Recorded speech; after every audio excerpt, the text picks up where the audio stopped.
ఈ మొత్తం సిచ్యువేషన్ని అబ్జర్వ్ చేసుకొని ఆ పెయిన్ అబ్జర్వ్ చేసుకొని ఈరోజు ఒక విధంగా భారత్ ఒక కీలకమైనటువంటి ఒక ఆపరేషన్ చేసింది. పాకిస్తాన్లో ఉన్నటువంటి ఉగ్ర మూలాలకు ఒక చావు దెబ్బ కొట్టింది అనేటువంటిది అర్థమవుతుంది. నా వెనకాల స్క్రీన్లో మీరు చాలా స్పష్టంగా చూడొచ్చు ఎయిర్ స్ట్రైక్స్ ఎట్లా జరిగాయి అనేటువంటిది. ఇది నెంబర్ 2 ఏ విధంగా ఎయిర్ స్ట్రైక్ జరిగాయి అనేటువంటి చాలా క్లియర్గా చూడొచ్చు.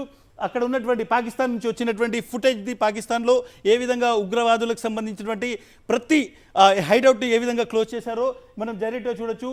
విజువల్స్ ఎన్ని ఎయిర్ స్ట్రైక్ అటాక్స్ జరిగాయి అనేటువంటిది దీని మీద పూర్తిగా మనకు సంబంధించినటువంటి శాటిలైట్ పిక్చర్స్ కూడా ఉన్నాయి. అక్కడ నుంచి లోకల్గా వచ్చినటువంటి వీడియోస్ ఉన్నాయి. ఇవన్నీ కూడా చాలా స్పష్టంగా ఆపరేషన్ సింధూర్ సక్సెస్కు సంబంధించినటువంటి ఒక సజీవ సాక్ష్యంగా మనకి ఇక్కడ కనిపిస్తుంది. సో ఒక పెద్ద ఆపరేషన్ భారత్ చాలా పకడ్బందీగా వ్యూహాత్మకంగా ఎక్కడా కూడా తప్పిదం లేకుండా భారత్ శాంతి కాముక దేశం, భారత్ శాంతిని కోరుకునేటువంటి దేశం అనేటువంటి ఒక పేరును కాపాడుతూ జరిగినటువంటి ఆపరేషన్. ఈ ఆపరేషన్ ఎందుకు ఇంపార్టెంట్ అనేటువంటిది అంటే గతంలో సర్జికల్ స్ట్రైక్ జరిగింది, గతంలో యూరీ జరిగింది.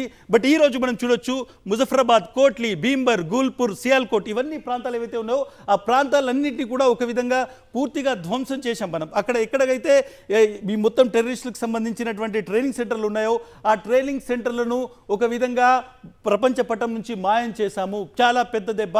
హఫీజ్ సయీద్, మౌలానా మసూద్ అజర్ వీళ్ళందరూ ఎవరైతే పాకిస్తాన్కి సంబంధించినటువంటి ఆర్మీ ప్రొటెక్షన్లో ఉండి కోట్ల రూపాయల నిధులను ఉగ్రవాదులకు ఇస్తూ వాళ్ళ ద్వారా ఉగ్రవాద చర్యలకు పాల్పడుతున్నటువంటి ఎవరైతే ఈ ముష్కరులు ఉన్నారో ఈరోజు వాళ్లకు సంబంధించినటువంటి మూలాలు బహావల్పూర్ నుంచి ముజఫరాబాద్ వరకు పూర్తిగా ప్రతిదీ ధ్వంసమైంది.